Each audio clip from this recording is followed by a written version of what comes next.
तो दोस्तों सैटरडे को इंडिया ने एक ऐसा पॉलिटिकल मूवमेंट देखा जो पिछले कुछ हफ्तों तक सिर्फ मीम्स और इंस्टाग्राम रील्स तक ही सीमित था। कॉकरोच जनता पार्टी यानी सीजेपी, जिसके इंस्टाग्राम पर अब 22 मिलियन से ज्यादा फॉलोअर्स हैं, उन्होंने न्यू दिल्ली के जंतर मंतर में अपना पहला रियल वर्ल्ड प्रोटेस्ट ऑर्गेनाइज किया और उनकी सबसे बड़ी डिमांड थी एजुकेशन मिनिस्टर धर्मेंद्र प्रधान का रेजिग्नेशन। अब सवाल ये आता है कि ये मूवमेंट इतना बड़ा बन कैसे गया। इसकी शुरुआत तब हुई जब chief justice of India mister Suryakant ने एक कंट्रोवर्शियल कमेंट में सोशल मीडिया पर स्टॉर्म क्रिएट कर दिया और फिर एंट्री होती है सीजेपी के फाउंडर अभिजीत दिपके की। बॉस्टन में पॉलिटिकल कम्युनिकेशंस की पढ़ाई कर रहे अभिजीत 30 साल के स्टूडेंट हैं जो अभी रिसेंटली बॉस्टन से दिल्ली ट्रैवल किए हैं सिर्फ इस प्रोटेस्ट में हिस्सा लेने के लिए। लेकिन जब वो दिल्ली एयरपोर्ट उतरे तो उनका वेलकम फ्रेंड्स ने नहीं बल्कि मीडिया और पुलिस ने किया। प्रोटेस्ट का कोर इशू था NEET exam leak controversy.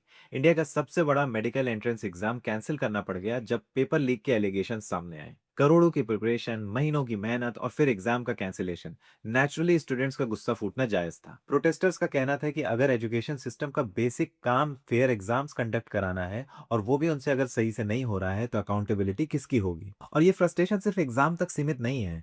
Increasing unemployment और लैक ऑफ जॉब्स भी कहीं ना कहीं इस आग में हवा डालने का काम कर रहे हैं। और सबसे इंटरेस्टिंग बात इस प्रोटेस्ट की ये रही कि ये प्रोटेस्ट पूरी तरह से पीसफुल था।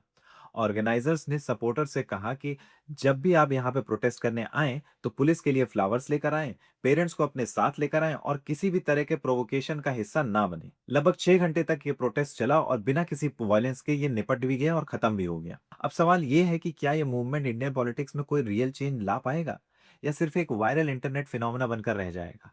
इसका जवाब आने वाला वक्त ही देगा।